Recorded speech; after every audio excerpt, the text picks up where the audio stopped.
Ako nga pala si Pachi. Nakagraduate dahil sa pagpupud panda rider. So ayun na nga, dahil nga tapos na kami makapagpahinga, ay lumabas kami ni Balon para kumain sa labas. Syempre pagod na kami galing sa biyahe, kaya naman inaya ko to si Balon kumain sa labas. Sa mga hindi nga nakakaalam, bumiyahe kami nitong kasama ko from Dait to Naga. Almost 2 hours din kami nagbakbakan nito sa kalsada. Matagal na nga ako hindi nakaka-rides, kaya feeling ko pagod na pagod ako. Parang yung pagod ko pang isang araw. First time lang nga namin pumasok dito sa Robinson, kaya naman hindi pa namin alam kung saan kami kakain. Buti na lang nga natagpuan namin sa ground floor yung Mang Inasal. Sakto, gutom na ako. Feeling ko makakarami ako. Ito nga palang kasama ko hindi masyado nakakaintindi ng Bicol, kaya naisip ko mapapakinabangan ko tong kasama ko. Kapag wala na ako makain, saka wala na akong panggastos, benta ko tong kasama ko para may pera ako.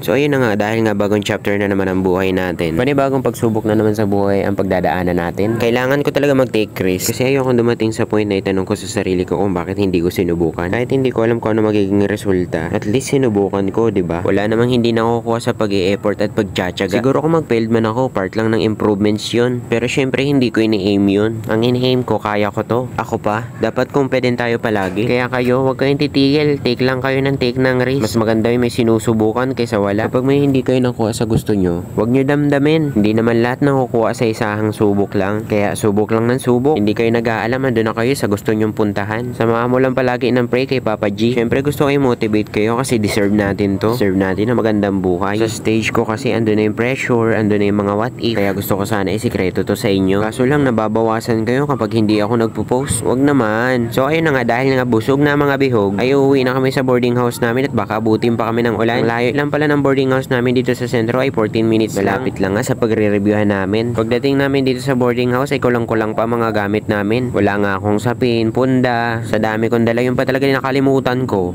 Ito nga pala yung mga gamit na provide dito sa BH namin. May mini Dora box na, may kutsyon, may unan na. Punda na lang sa kasapin ng kulang. Hanggang dito na lang muna. Salamat.